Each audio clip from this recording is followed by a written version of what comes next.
بتا کر دنیا سے گئے۔ جو بندہ ان تمام چیزوں پر عمل کرے گا، اللہ کے رسول علیہ الصلوۃ والسلام نے فرمایا یہی وہ فرقہ ہے جو قیامت کے دن خوشی کے ساتھ، حشاش کے ساتھ، بشاش کے ساتھ سیدھا جنت میں پہنچ جائے گا۔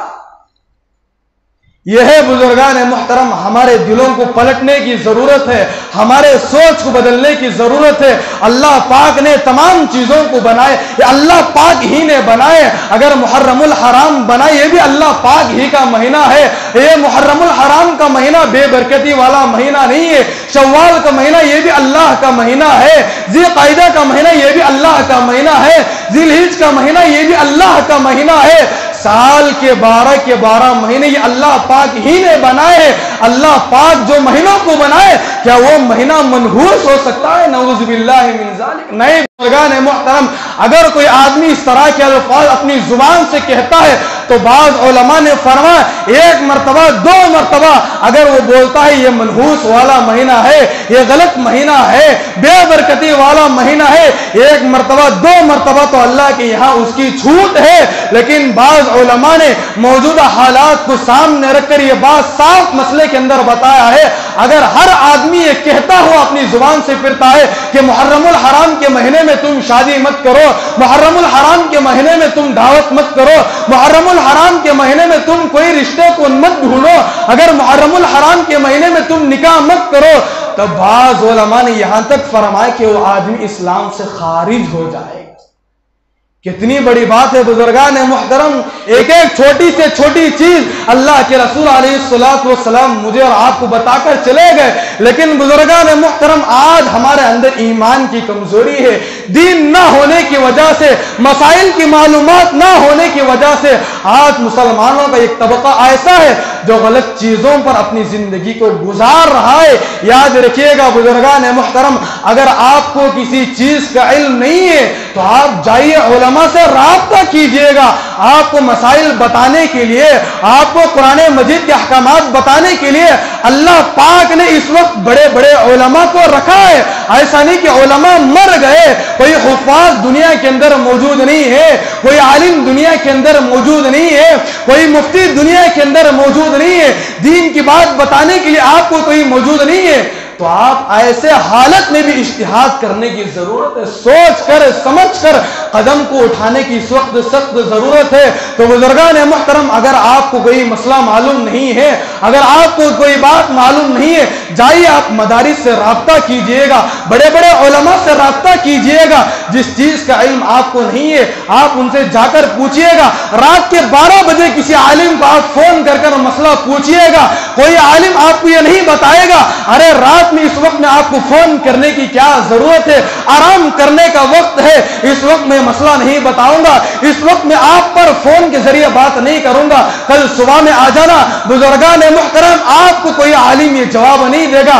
آپ رات کے 1:30 بجے کسی عالم کو فون کیجئے، رات کے 2 بجے آپ کسی عالم کو فون کیجئے، رات کے 4 بجے آپ کسی عالم کو فون کر کے کوئی مسئلہ معلوم کیجئے گا۔ مجھے خدا کی ذات پر امید ہے، اللہ کی ذات پر بھروسہ رکھتے ہوئے منبر رسول پر بیٹھ کر یہ بات بتاؤں جو جھوٹا نہیں ہو سکتا، آپ کو اسی وقت ڈنکے کی چوٹ پر ہر عالم آپ کے مسئلے کا جواب ضرور دے گا، آپ کے مسئلے کا جواب مفتیان کرام رات میں ضرور دیں گے۔ بزرگان محترم، اس لیے آپ حضرات سے درخواست ہے، اگر آپ کو کوئی مسئلہ معلوم نہیں ہے تو ضرور آپ علماء سے رابطہ کیجئے، غلط چیزوں میں ملوث ہو کر اپنی آخرت کو برباد نہ کرے۔